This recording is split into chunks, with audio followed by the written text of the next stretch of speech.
Shalom, coming in the spirit and power of Yahweh Bahashim, Yahweh Shai Bahashim Lakakodash. Double honors to the apostles of Great Millstone and to the hopeful elect pushing his word in truth and sincerity across the four corners of the earth. This lesson is going to be titled Friends and Enemies. Right? An enemy is someone who's against you, and a friend is someone that's with you. It's pretty simple to that definition of those two. 5 and 17. Okay. I'm going to read till 17. Verse 5. Sweet language will multiply friends, and a fair-speaking tongue will increase kind greetings, right? So it's good to know how to talk to people, right? Even if you're a person that doesn't like people, at the end of the day, you still have to deal with people, right? And the scriptures say how you're supposed to treat everyone a certain way, right? So you're not supposed to be wicked towards people just because you prefer to be by yourself. There's nothing wrong with that. But, if you want friends, which everyone wants friends, even people that say that they don't like people, they still want friends because friends is different. That's a different category, right? People is just a general term, right? I don't like people, right? But friends are people that you trust, right? And a brother is someone you even trust more than a friend, right? But sweet language will multiply friends, and a fair-speaking tongue will increase kind greetings, right? So if you know to talk to people very kindly, very sweetly, right, you're going to be liked by people. It's just that simple. Why wouldn't they like you if you always make them feel good, right? Be in peace with many, nevertheless have but one counselor of 1,000. So that goes back to what I was saying about the brother. You want a very close friend or very close brother who's that counselor. Someone that probably knows more than you, right? You would want someone that knows more, or at least at the same level, so you can counsel them when there's things that's going on in your life. You're like, this is going on, man. I need to talk to him and see what he thinks. What would he do? They'll give a better idea of what I should do, right? So you need that one person, at least one. One can be enough. You don't need that really. If you have one, you're good, really. If you're that trusted counselor, trusted friend, trusted brother, then you're good, right? Nevertheless, have but one counselor of 1,000, right? If thou wouldest get a friend, prove him first, and be not hasty to credit him. Yeah, so if you meet someone new, try that person. Prove to see if he's worthy. Because, a lot of the snakes, right? We're in the truth. A lot of people come looking at it like they're friends, but really they're snakes. Wolf in sheep's clothing. Right? For some, man is a friend for his own occasion, right? So friends, some people act like friends just for their own reasons. Really, it's to get something out of you, and will not abide in the day of thy trouble. Yeah. So when things are going wrong, then you disappear. That's when everybody disappears. Like, I remember when I was playing sports, when things were going good, all the eyes were on me. All these people from my past were like, oh yeah, I knew you could do it, blah, blah, blah. And meanwhile, when I was in school, I never really talked to these people. They were always the ones that actually picking on me, right? Maybe saying negative things about me behind my back, right? But as soon as things went bad, like, you're not playing that sport anymore for whatever reason, all the friends disappear. So it tells you who they really were. The ones that stay around that you still know over years and years and years, those are your true friends, right? And there's a friend who, being turned to enmity and strife, will discover thy reproach, right? So you have to be careful, because some people will turn into enemies, right? And it says enmity, but through enmity, they'll become an enemy, right? Again, some friend is a companion at the table and will not continue in the day of thy affliction. So he said it again, right? So you have to be careful. Some friends are just there for their own specific reasons.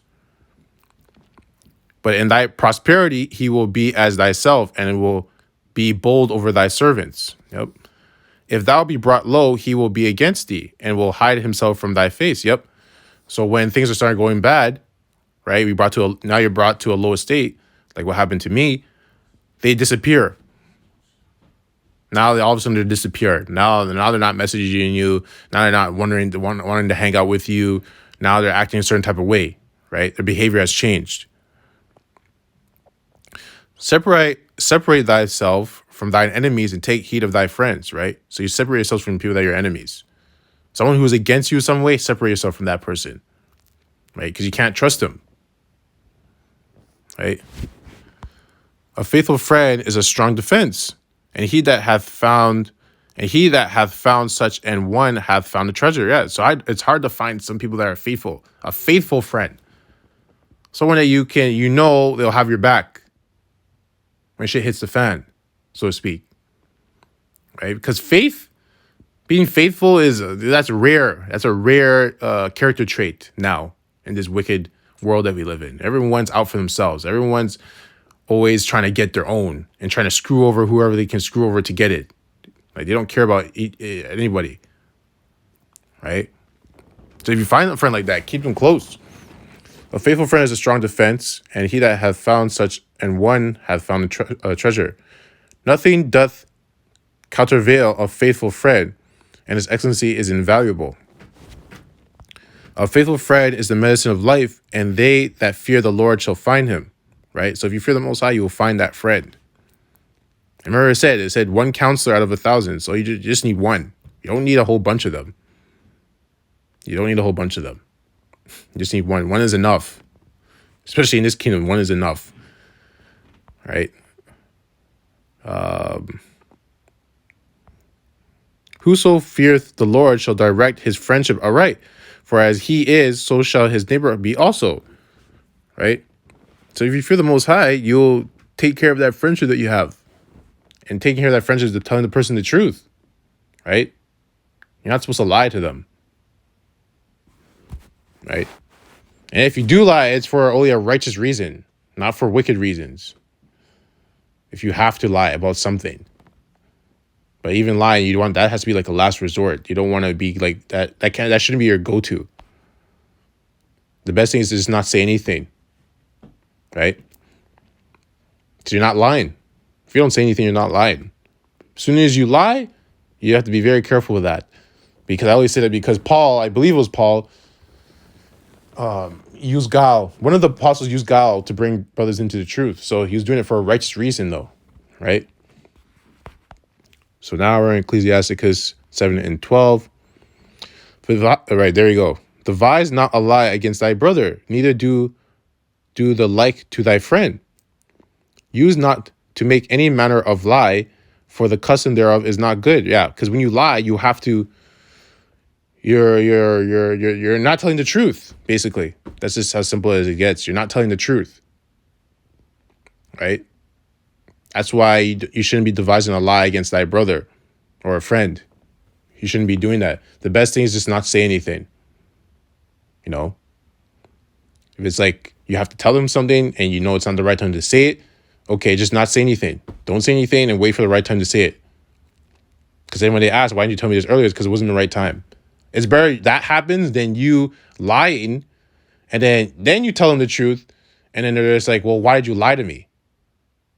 Right? And then now you have to say, well, because I know you, because now you have to say, like, you know what I mean? And then you might say, well, because I didn't think you can handle it. You didn't think I could handle it? I'm in the truth. Or, I'm your brother. Like, why wouldn't I be able to handle it?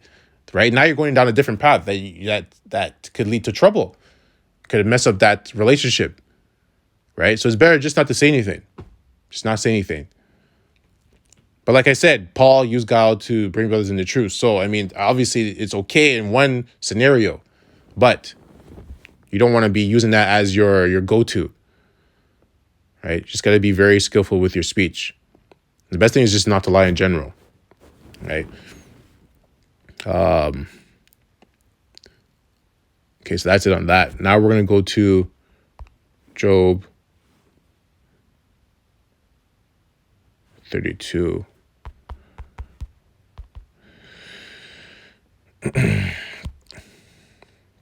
Especially if you're not a person that's skillful with your speech, just don't lie. Just don't. If someone don't say anything. Just it's like I prefer not to lie, or you know what? This is not the time and place for this conversation, right? or I'm not ready to talk about this yet. That's it. That's the best way to, to talk about that instead of lying. Because lying just gets you into trouble, because then you're going to keep doing it. And it's because it's easy, and it can lead you down the wrong path. That's why it was the apostle that did that. And he did it, I think it was only one occasion he did that. Right? Job 32:1. So these three men ceased to answer Job because he was righteous in his own eyes. Then was kindled the wrath of Elihu, the son of Barakal, the Buzite of the kindred of Ram, against Job. Against Job was his wrath kindled, because he justified himself rather than Yahweh. Right? So this guy's getting mad at Job because Job, if you look in the other chapter, Job, basically said his words, and Job knew he was right about what he was saying, and they didn't like it because now they're justifying themselves over their opinion. They're justifying themselves over their own vain opinion, right? Over Yahweh. Because if they weren't based off the words of Yahweh, they would see that Job was right. But they weren't doing that. They're getting emotional, basically, what's happening. They're getting emotional, right? Also against his three friends was his wrath kindled, because they had found no answer and yet had condemned Job. So Job went and said what he said, and then his three friends condemned him because they couldn't find an answer.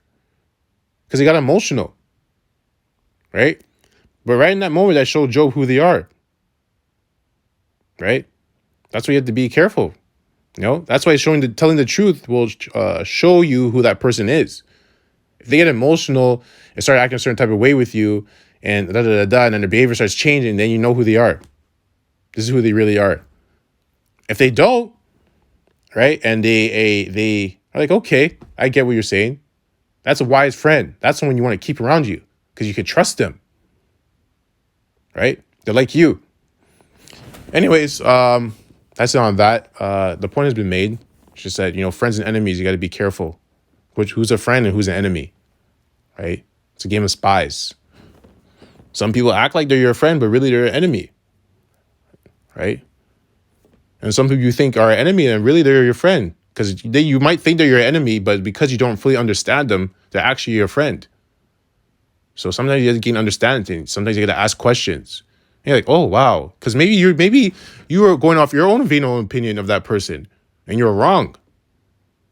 Right? And the Most High reveals more to you, and he's like, oh, wow, this person's actually not as bad as I thought they were.